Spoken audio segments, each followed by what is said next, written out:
শুধু একটা কাজ যদি উম্মত করতে পারে জান্নাত পাবে। বলে দেবো কোনটা? অনেক কাজই আছে, কিন্তু স্পেশাল একটা কাজ, একটা। আল্লাহ রাব্বুল আলামিন মেরাজের রাতে তার নবীকে উঠিয়ে নিয়েছিলেন, উঠিয়ে নিয়ে কাছে নিয়ে আসছেন, একদম কাছে, আর যে আরশের কাছাকাছি। নবী সাল্লাল্লাহু আলাইহি ওয়াসাল্লাম বলছেন ওই সময় তার উপর 3টা স্পেশাল ওহী করা হয়েছে। কয়টা? 3টা।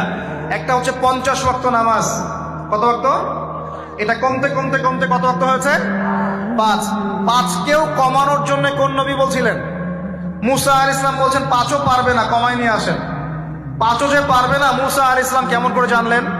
তার উম্মত 2 ওয়াক্ত নামাজ ফরজ। কয় ওয়াক্ত নামাজ ফরজ ছিল? ওই 2 ওয়াক্ত তার আদায় করতে পারে নাই। এই অভিজ্ঞতা থেকে তিনি বলেছেন যে আপনার উম্মত 5 ওয়াক্ত পারবে না। সত্যি না মিথ্যা কথাটা? আসলেই কি উম্মত 5 ওয়াক্ত নামাজ পড়তে পারছে?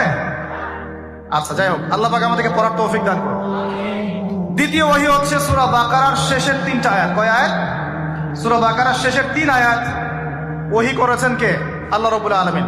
কোন ব্যক্তি যদি রাতের বেলা সূরা বাকারার শেষের 3টা আয়াত পড়ে সারা রাত ইবাদত করার নেকি পাবে ইনশাআল্লাহ।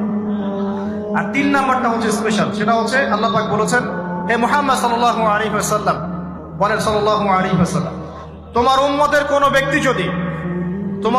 কোনো ব্যক্তি যদি আসমান জমিনের সমান গুনাহ নিয়ে আমার সামনে দাঁড়ায়, আসমান জমিন